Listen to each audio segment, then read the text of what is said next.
Carta aos Romanos, capítulo 5. Aceitos por Deus. Agora que fomos aceitos por Deus pela nossa fé nele, temos paz com ele por meio do nosso Senhor Jesus Cristo.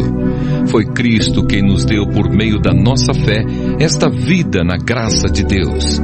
E agora continuamos firmes nessa graça e nos alegramos na esperança de participar da glória de Deus. E também nos alegramos nos sofrimentos, pois sabemos que os sofrimentos produzem a paciência.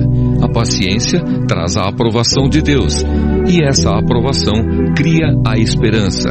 Essa esperança não nos deixa decepcionados, pois Deus derramou o seu amor no nosso coração por meio do Espírito Santo que Ele nos deu. Capítulo 5 de Romanos me guia.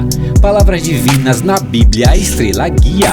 A fé elo com Deus nos liga. Justificação pela graça nos abriga. Paz com Deus, a promessa revelada. Em Cristo a esperança restaurada. Adão e Cristo, história contrastada.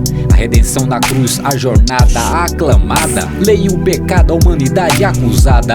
Mas a graça superabunda, é a estrada. No Calvário a reconciliação selada.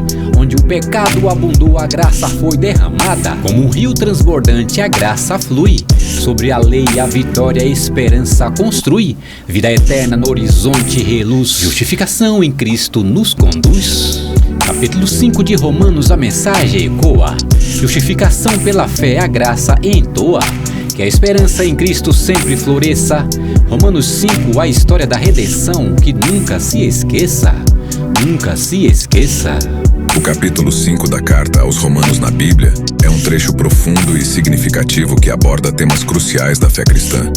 Este capítulo, escrito pelo apóstolo Paulo, explora a justificação pela fé e os resultados dessa justificação na vida do crente.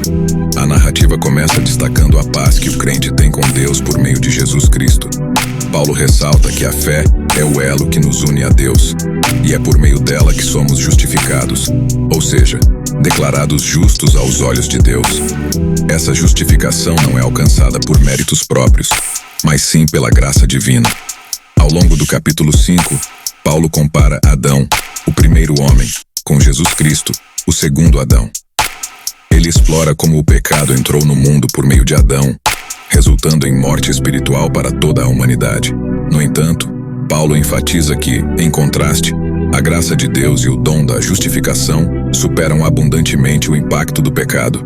A narrativa avança para destacar como a morte de Cristo na cruz trouxe reconciliação entre Deus e a humanidade. Enquanto o pecado trouxe condenação, a justiça de Cristo trouxe a salvação. Paulo fala por meio de metáforas poderosas, como a ideia de que assim como o pecado reinou na morte, agora a graça reina pela justiça para a vida eterna por meio de Jesus Cristo. O texto também aborda a questão da lei e do pecado, explicando que a lei foi dada para revelar a gravidade do pecado. Mas a graça de Deus superabunda onde o pecado aumenta. A mensagem central é que onde o pecado abundou, a graça de Deus superabundou ainda mais. O capítulo 5 da Carta aos Romanos é, portanto, uma rica exploração teológica sobre a salvação pela fé, a reconciliação com Deus e a abundância da graça divina. Essa narrativa continua a impactar e inspirar os cristãos ao longo dos séculos, lembrando-os da incrível dádiva da salvação e da esperança que têm em Jesus Cristo.